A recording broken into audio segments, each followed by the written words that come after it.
फिर से ऊंची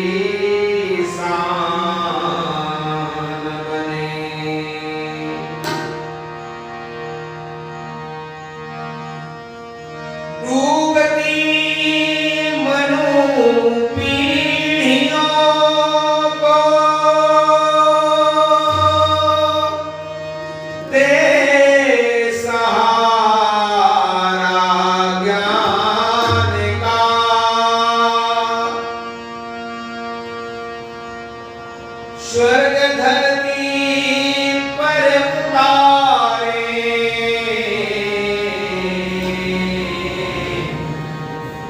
लक्ष युग निर्माण का। स्वर्ग धरती पर उतारे, लक्ष युग निर्माण का। इस धरती को स्वर्ग बनाए और प्रत्येक मनुष्य देवता बने। मनुज देवता बने, बने यह धरती स्वर्ग समान। यही संकल्प हमारा, यही संकल्प हमारा। मनुज देवता बने, बने यह धरती स्वर्ग समान।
इन्द्रियेषु दशस्वेव प्रधाने द्वैतनेन्द्रिये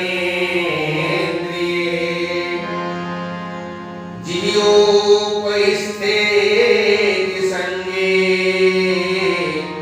च आहारं जिह्वा विवेकतः गलाधश्च प्रयत्येषा शब्दानुच्चारयत्यपि रतिकर्मास्ति उपस्ततस्य सन्ततेः कारणात् तथा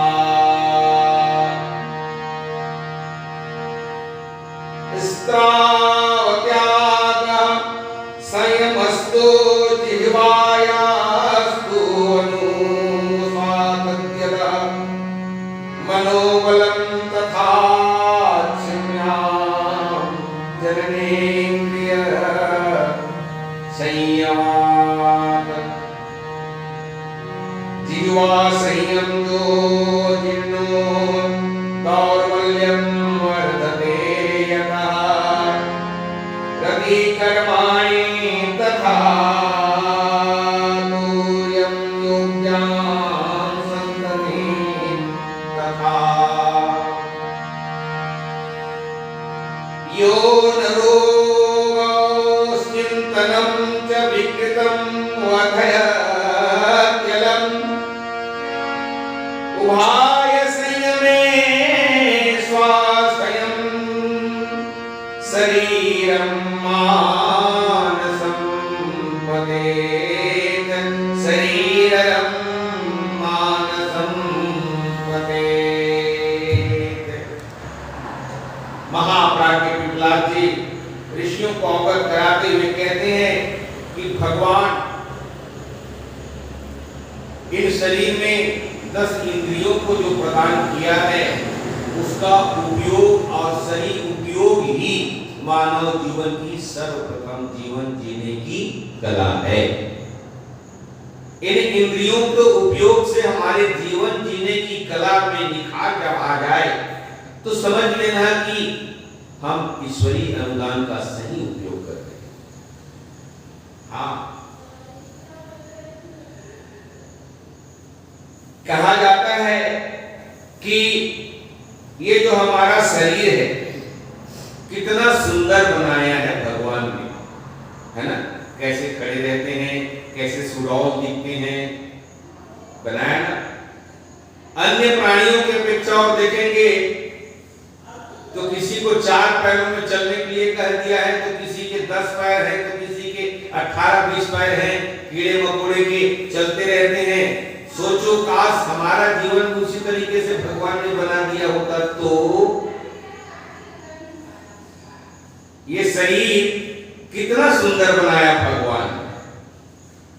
साथ ही जरा सोचिए हमारा एक आंख आगे होता और एक आंख पीछे होता तो दोनों तरफ देखेंगे करके या अदल बदल कर देते पशुओं जैसा तो हाँ, ये तो बड़ी अच्छी बात है कि आंखें सामने हैं दोनों। नाक अगर हाथी के सूंड जैसा हो जाता तो महाराज कैसा करते? हाथी के सूंड जैसा हो जाए तो हाँ, कितनी विचित्र बात। लेकिन देखिए कितना छोटा नाक बना दिया है। हाँ, देखने में बड़ा सुंदर दिखता है। इसलिए तो कहते हैं नाक ऊंचा। नाक ऊंचा माने आदमी का स्वाभिमान बड़ा होता है। इसी तरीके से यदि हमारी रीढ़ की हड्डी जो जाती है और पूंछ निकाल दिया होता बंदर की तरह तो हमको पढ़ाया जाता है कि हम बंदरों की संतान हैं। नहीं, हम मनु और शत्रुपा की संतान हैं जो ऋषि हैं।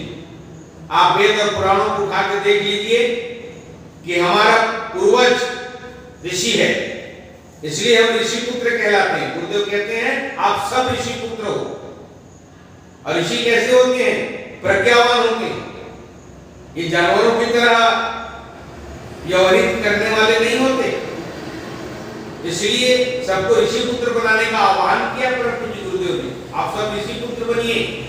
किस कैसे? इन इंद्रियों को सही उपयोग करके। और ये तो बाहर की बात हमने बताई, जो बाहर से सुंदर हमारा शरीर दिखा, सब चीज अपने जगह फिट है। अब जरा अंदर की बात देखें। सबसे पहले हम यदि आंख खोले तो उनसे पूछो कि जिनके पास आंखें नहीं है, कोई सूरदास से पूछे कि कसके सूरदास कि आपकी आंख नहीं है तो दुनिया कैसी लग रही है आपको, क्या बताएगा?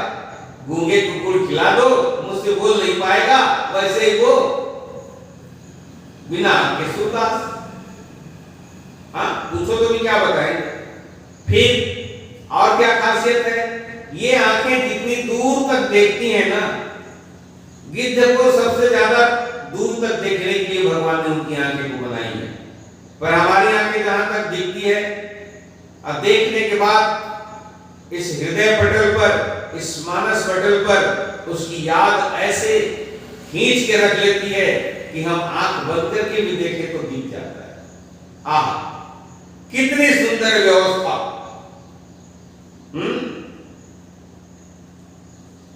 और कान को कैसे दिया है? ये कान टेलीफोन, हर किसी की बात सुन सकता है, हर किसी की बात, अच्छी बात भी सुन सकता है, बुरी बात भी सुन सकता है। किसी की मधुर वाणी भी सुनने की क्षमता रखता है और किसी की कर्कश वाणी भी सुनने की क्षमता रखता है। दोनों सुनता है। हाँ, सुनता है कि नहीं? और वाणी को सुनकर ही क्या करता है? वो मस्तिष्क में एक ऐसे कैसेट बना देता है कि वो जिंदगी भर भी नहीं भूलते। हाँ, ऐसी कैसेट बन जाती है।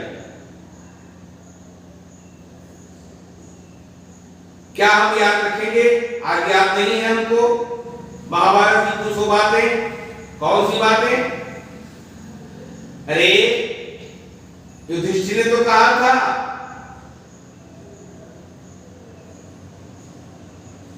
अश्वस्थामा हटाओ नरोआ कुंजरो, जिसमें उनको नरक भोगना पड़ा था।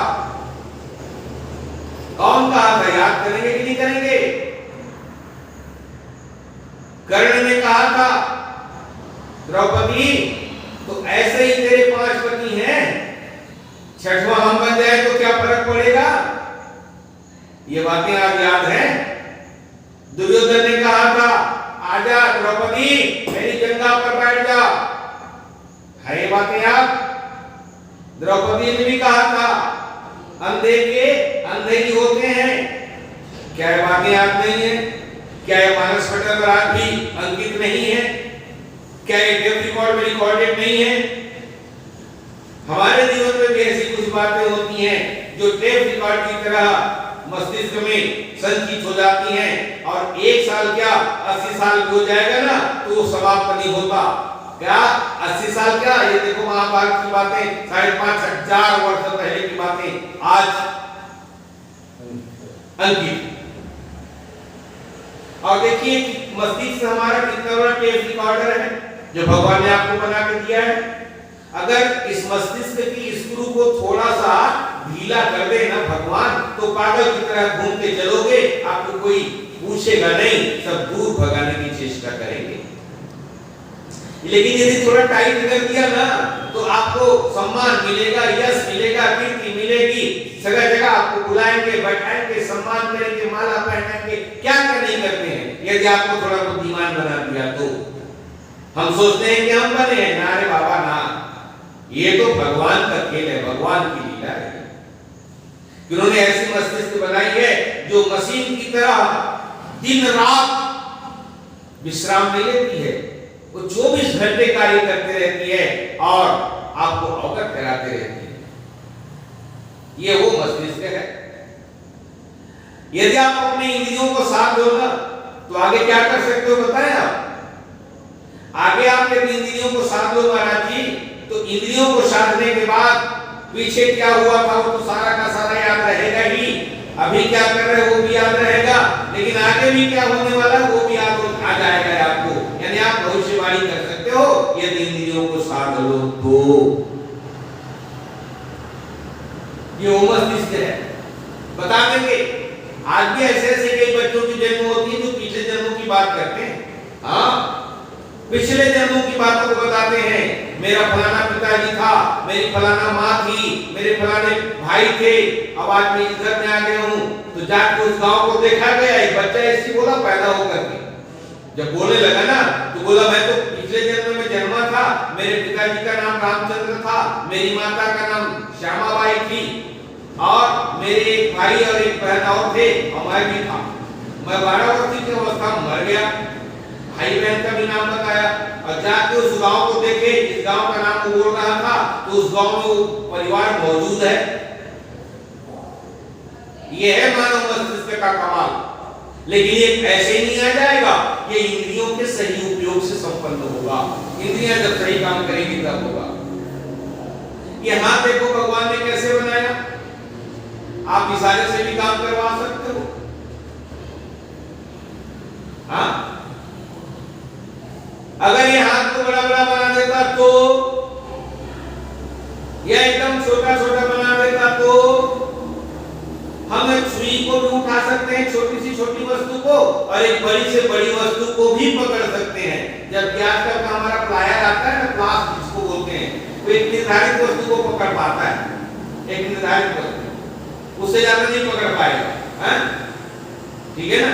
तो ऐसे ही यदि हमारा हाथ देखिए छोटे से छोटे चीज को और बड़े से बड़े चीज को भी पकड़ लेता है।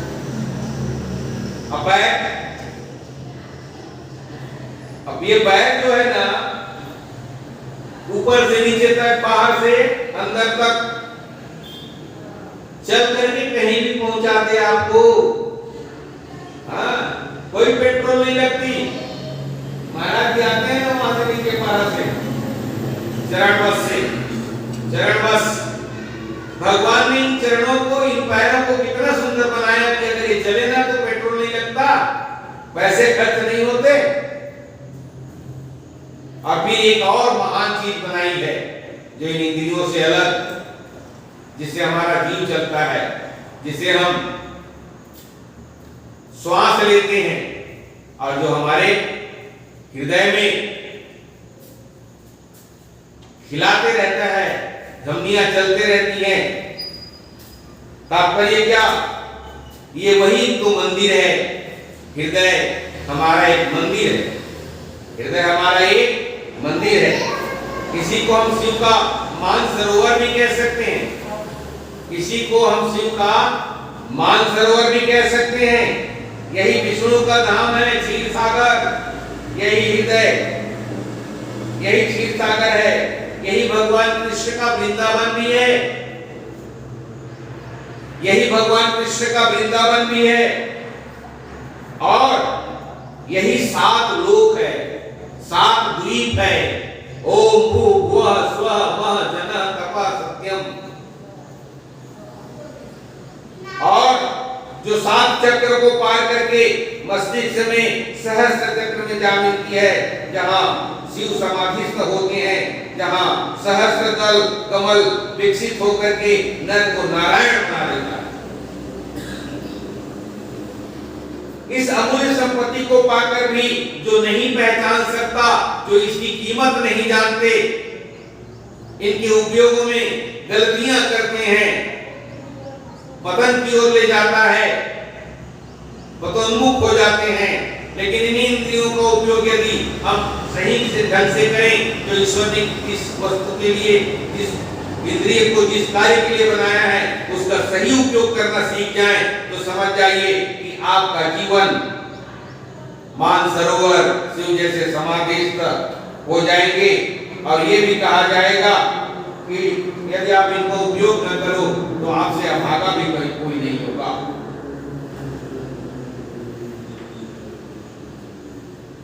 एक व्यक्ति कहने लगा एक राजा के पास जाकर के, महाराज क्या कहने लगा?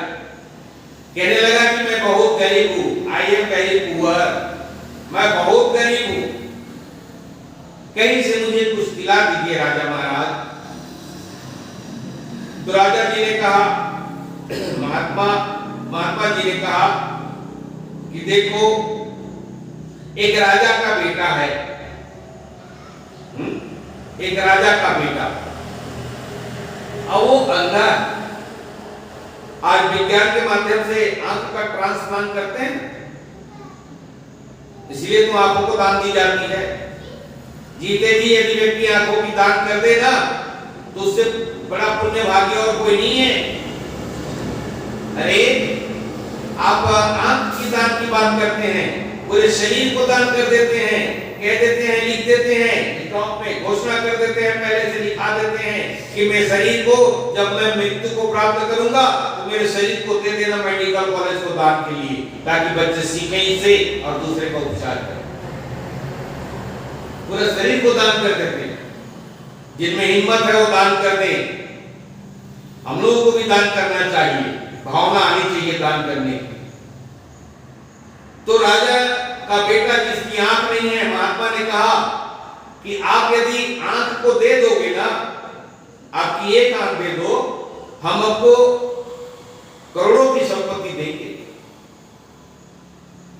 उस गरीब व्यक्ति ने कहा क्यों दूं, मैं किसमें देखूंगा। अब भला बताइए कि आप अपनी एक आंख को नहीं दे सकते जो करोड़ों का है, तो क्या आपके पास कितनी कीमत की संपत्ति है, आप कितने कीमती हैं, आप कितने मूल्यवान हैं, इसका अंदाजा लगाया जा सकता है। आप बहुत पूंजीपति हैं, आप बहुत धनी हैं, आप बहुत संपत्तियों के मालिक हैं, ये इंद्रियां आपकी संपत्ति हैं। आजकल देखते हैं मनुष्य की किडनी को अपनी जीवन रक्षा के लिए, अपनी पत्नी के जीवन रक्षा के लिए यदि किडनी की आवश्यकता हुई तो किसी को मरवा तक देते हैं। मैं किसी का नाम नहीं लूंगा, आप लोग समझिए इस बात को। आज समाज में आज ऐसे ऐसे बड़े बड़े धनाढ्य पड़े हुए हैं कि अपने ही व्यक्तियों का जो अपने कारखाने में वगैरह में काम करते रहते हैं, उनके किडनी को मरवा करके निकलवा करके भेज देते हैं, मेरे बेटे जिंदा रहे, मेरी बेटी जिंदा रहे, मेरी पत्नी जिंदा रहे। और इस तरीके से पैसे का इतना गलत खेल करते हैं लोग, लेकिन परमात्मा सब देखते रहता है। कोई हाथ किसी को लूला है तो हाथ चाहिए, आज वैज्ञानिक हाथ बना करके चलाते रहते हैं। लंगड़े है तो पैर चाहिए, पैर भी बन जाता है। अगर किसी का पैर आप दे दो तो किडनी को भी बिकने लगे हैं किडनी आजकल तो। हाँ, कभी कभी बेटा किडनी नहीं देता है, माँ को जरूरत पड़ती है, बाप को जरूरत पड़ता है। जब बेटा किडनी नहीं देती है तो बेटियां तैयार हो जाती है अपने एक किडनी देने के लिए, क्योंकि एक किडनी से भी काम चल सकता है। लेकिन ये किडनी खराब क्यों होते हैं, इसके बारे में हमने कभी सोचा? हमारी आंखें कब खराब होती हैं, कभी इसके बारे में हमने सोचा? कब हमारा पेट खराब होता है, कभी इसके बारे में हमने सोचा? कभी हार्ट खराब होता है, इसके बारे में कभी हमने सोचा? क्यों नहीं सोचते? सोचना चाहिए। अरे ज्यादा तेल खाओगे, ज्यादा मिर्ची मसाला खाओगे तो हार्ट को तो फर्क पड़ेगा ही ना, हाँ कि नहीं पड़ेगा? यदि आप अटंडन खाओगे तो आपको किडनी पर फर्क पड़ेगा कि नहीं पड़ेगा? वो भी छानने का काम करती है मल और मूत्र को। सो बिगड़ गई स्थितियां तो फिर समझ लो कि बनने वाली नहीं है। यदि आप शराब पियोगे तो किडनी खराब होगी, आमाशय खराब होगा। हम जानते हैं सिगरेट में लिखा रहता है, सिगरेट के पैकेट में, cigarette smoking injurious to health, cigarette पीना स्वास्थ्य के लिए हानिकारक है, ये लिखा हुआ है। लेकिन फिर भी हम सिगरेट पीते हैं। कैसे कहें हम, कैसे कहें हम पढ़े लिखे हैं, ज्ञानी हैं, तो पढ़े लिखे मूर्ख कहें क्या? ये हमारे शरीर को इस तरीके से भगवान ने बना दिया है कि हम यदि इनका सही उपयोग करें तो हम देवता बन जाएंगे, देवता को बन जाएंगे। तो उस संत ने कहा, महात्मा जी ने कहा, अरे मूर्ख, तेरे पास दो आंख है, तेरे पास दो किडनी है, तेरे पास दो हाथ है, तेरे पास दो पैर है, कान है, नाक है, हृदय है, सब ईश्वर की दी हुई अनमोल संपदा तुम्हारे पास है। और तू कहता है कि मैं गरीब हूं, तू तो लखपति है, करोड़पति है, अरबपति है, इतनी चीजों को पा करके फिर भी भीख मांगते फिरते रहता है।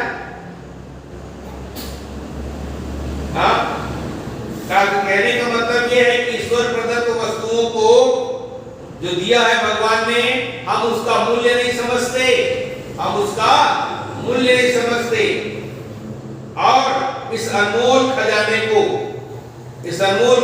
को लुटाते रहते हैं। कैसे लुटाते रहते हैं? दूध मलाई की रखवाली के लिए बिल्ली को ही दिखा दिया है और फिर रोना रोते हैं। मानवीय उन्मत्तता ने मनुष्य को पशु से भी बदतर बना दिया है। आज सड़कों पर आप जाके देखो, बीच बीच में शराब पी करके रोड में सो रहे हैं, साइकिल एक तरफ है, चलते हैं तो पूरी धरती डोलती रहती है। हाँ, धरती डोलती है, क्यों डोलता है? फिर भी शराब पीना उसका काम है, फिर भी ज्यादा पिएगा, गिरेगा, पड़ा रहेगा तो भी कोई बात नहीं। हम क्या करते हैं? करने कहा ना कि हम आदमी हैं, आदमी जैसे रहना चाहिए। विधाता ने मनुष्य को सर्व संपन्न बना दिया है, इस धरती पर भेजा है और उसे शांति न मिली। अशांति के अनेक कारण हो सकते हैं। एक बार मनुष्य के पास विधाता के पास पहुंचा और कहा कि विधाता के पास कि हमें कोई ऐसे देवदूत भेज दीजिए जो देवदूत हमारी संकटों को दूर कर सके और शांति करने के उपाय संयम और कर्तव्य के रूप में समझाते रहें। ऐसा देवदूत भेज दीजिए। किसी ने उनका परामर्श न सुना और अपनी बात करते रहे। देवता दुखी होकर के वापस लौट आए। मनुष्य फिर पहुंचा और फिर देवताओं से सहायता करने के लिए बार बार निवेदन करने लगा, विनय पूर्वक अनुरोध करने लगा। विधाता ने सशर्त सहायता देकर के प्रतिबंध लगा दिया कि संयमशीलता, कर्तव्य परायणता अपनाएंगे, उन्हीं को देवताओं की सहायता मिल सकेगी। जो व्यक्ति कर्तव्य परायणता का निर्वहन करेंगे, जो व्यक्ति संयमशीलता से रहेंगे, इन इंद्रियों को संयम में रखेंगे। दशरथ 10 इंद्रियों को संयम में रखते थे, इसलिए उनका नाम दशरथ पड़ा। और उस स्वर्ग में देवताओं की सहायता के लिए जाते थे। कैकेयी को 2 वरदान, यही तो उसका फल है कि 2 वरदान राजा ने मांगने को कहा था।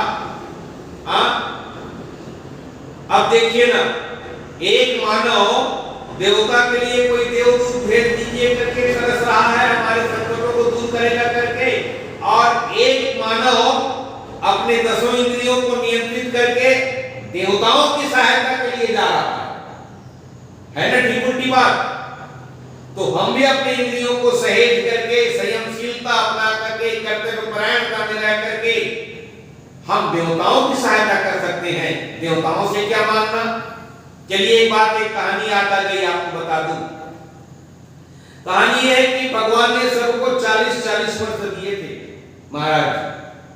हाँ, जानवर को भी, कुत्ते को भी, बिल्ली को भी, कीड़े को भी, 84 लाख योनियों को समभाव रखते हुए, ना कोई ज्यादा ना कोई कम करके सबको हमको 40-40 साल दिए। अब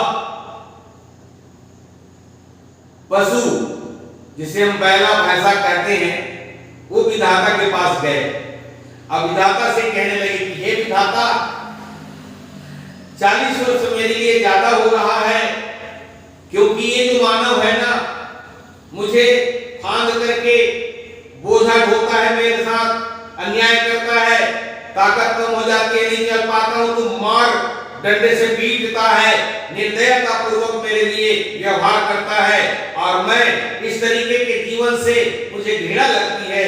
इसलिए प्रभु यदि आप चाहें तो कृपा कीजिए, मेरा 20 साल ले लीजिए, 20 साल ही मुझे। विधाता ने कहा भाई ऐसा तो हो ही नहीं सकता, मैंने सबको बराबर बनाया ना, सबके जीवन को, तो किसी का छोटा और किसी का बड़ा क्यों करूं? यदि आपका कर भी देता हूं तो कोई और आएंगे तो मेरा करूं, तो मैं तो ऐसी बनाने और बिगाड़ने में ही लगा रहूंगा, तो मेरी सृष्टि का क्या होगा? लेकिन माने नहीं वो पशु, माने नहीं वो बैल भैंस भैंसा, कहने लगे विधाता कर तो दो, बड़ी कष्ट होती है, भले एक शर्त पे कर सकता हूं। बोले कौन सी शर्त? यदि आपके इस 20 वर्ष को कोई और ले ले, तैयार हो जाए, तो मैं उसे दे दूं तो 20 वर्ष कम हो जाएगा। अब सब प्राणियों में हमारा आदमी भी खड़ा हुआ था, सहज भाव से कहा कि विधाता हमें दे दीजिए ना, मानव को दे दीजिए, हमें बड़ा मजा आता है हमारे जीवन जीने में। एवं मस्त। अब देखिए आदमी की जीवन 40 से कितनी हो गई, कितनी हो गई? 20 मिली तो 60। अब 60 के बाद फिर मानव को लोभ हो गया और खड़ा है कि कोई और दे तो हम ले लें, क्योंकि किसी को जब थोड़ा सा मिलता है ना, यदि हमारे जुए की एक दांव लग जाए, जुए की एक दांव लग जाए, तो हम वहां से रात को भर नहीं उठेंगे, भले ही हार जाएंगे तो हार जाएंगे। हाँ, तो एक दांव तो लग गया मानव का, वो फिर खड़ा रहा कि अगर कोई कहे कि मेरी भी उम्र कम कर दो तो मैं लेने के लिए तैयार होकर मैं बोलने के लिए खड़ा रहा। अब ठीक जब देखा प्राणियों ने, तो कुत्ते ने कहा कि महाराज विधाता साहब हमारा भी कम कर दीजिए, हे विधाता मुझ पर भी कृपा कीजिए, मुझे कोई पास रखना ही नहीं चाहता है, सब दूर खेलना चाहते हैं, धुर्रे धुर्रे धुर्रे का प्रयोग करते हैं, लात मारते हैं, डंडा मारते हैं, ना जाने क्या क्या करते रहते हैं। भगवान मेरी जिंदगी तो बड़ी बदतर जिंदगी है, इसलिए मेरे 20 वर्ष आप मानव को दे दीजिए।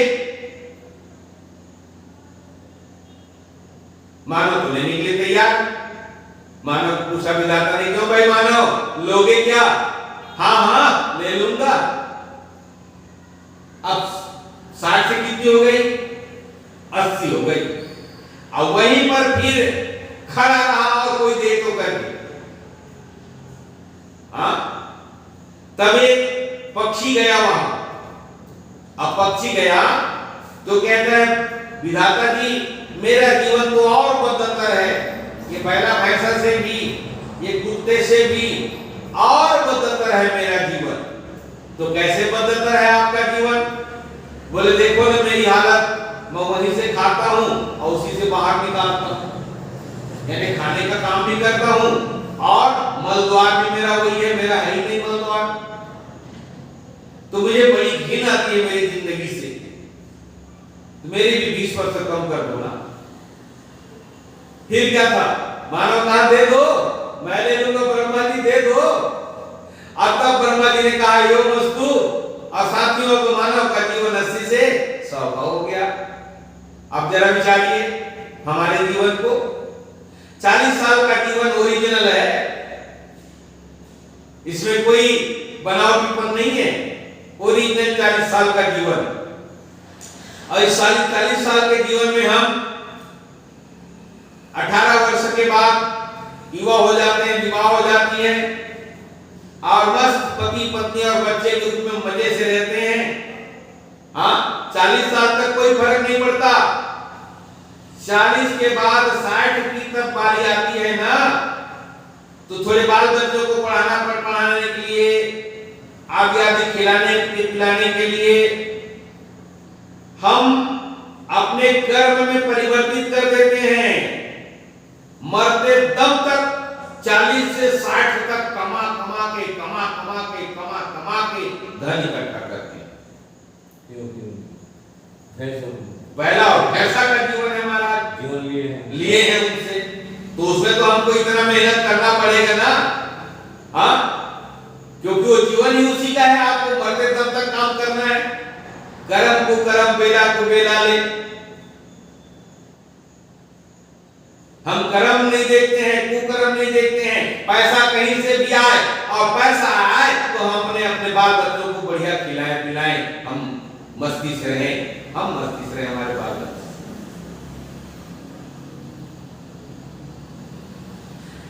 अब इसके बाद जरा देखिए, और अब 60 साल तो हो गए, तो सरकार में भी 60 के बाद 58, 60, 62 की कोई गिनती मत नहीं है, आप उतने आंकड़े का राउंड फिगर लीजिएगा आगे पीछे।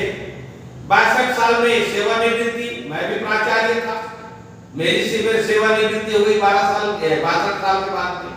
अब खाली बैठा हूं तो क्या कर रहा हूं, भूख रहा हूं। अब आपके तब तक नाती हो जाएंगे, पोते हो जाएंगे,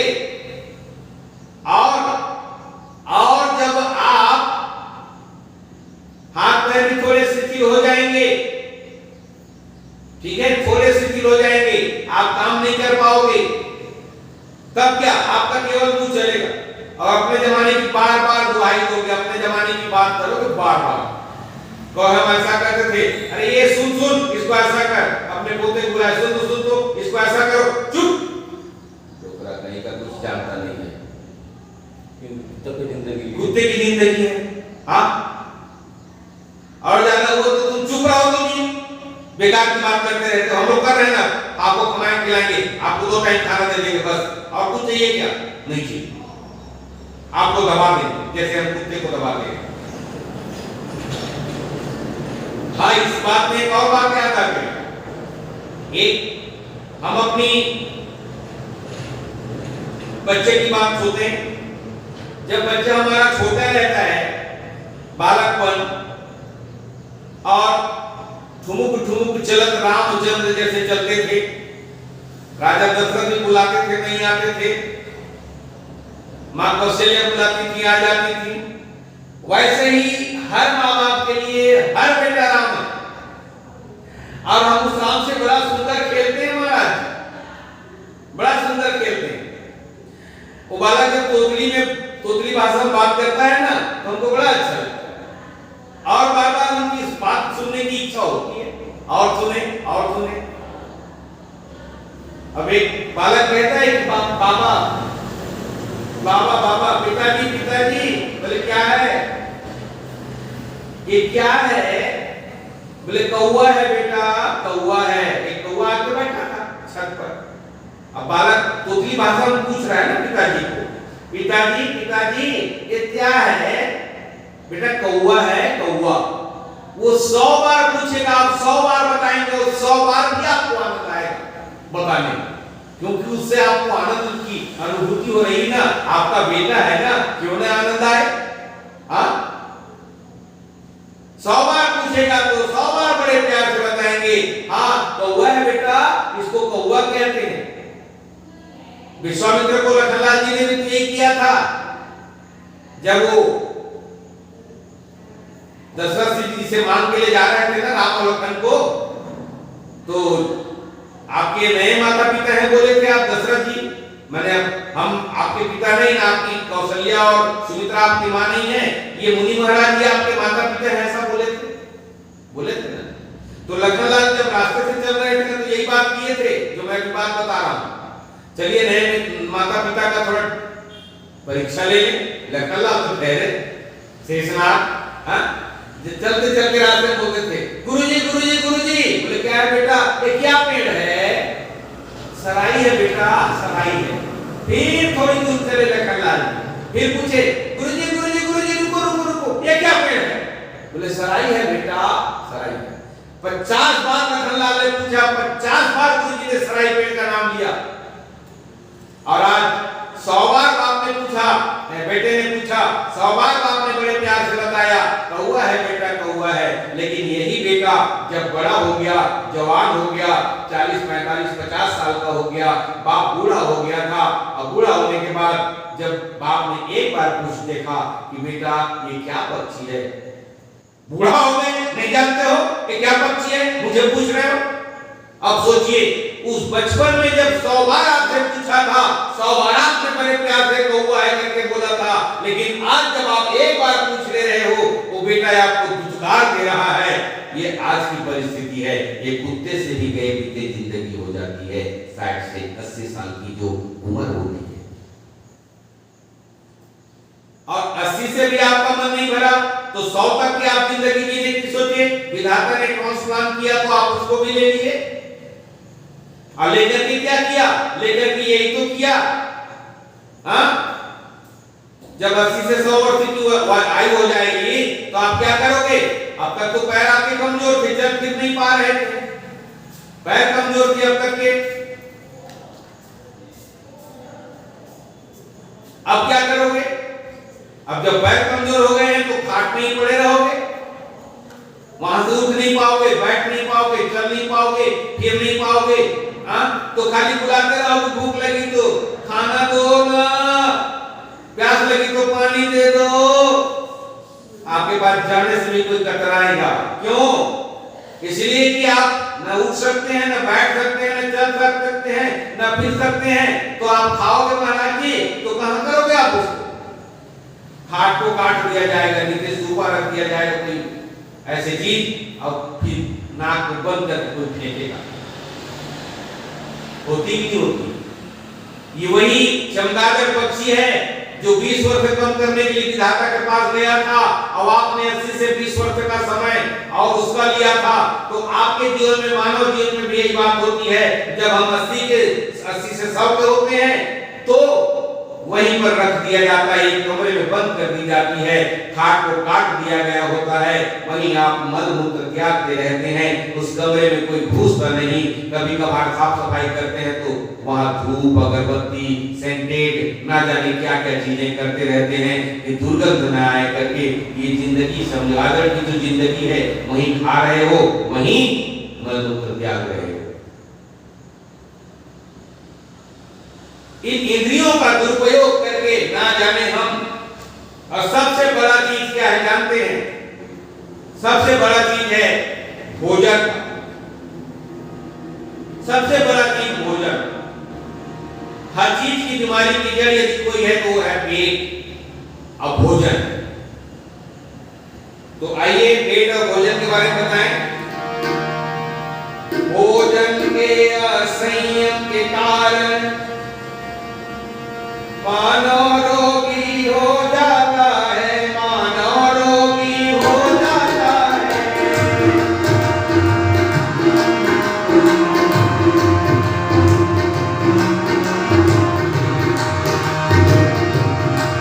भोजन के असंयम के कारण मानव रोगी हो जाता है, मानव रोगी हो जाता है।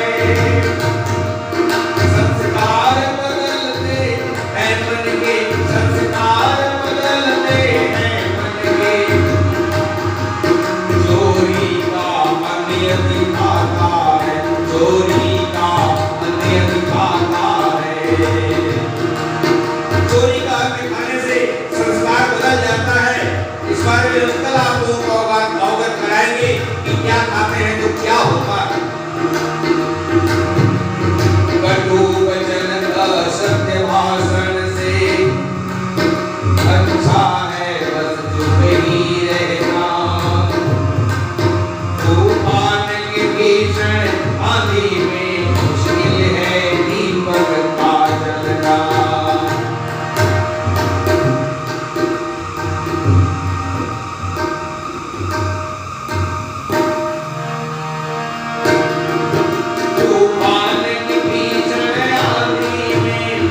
आइए आज की कथा को विराम दें।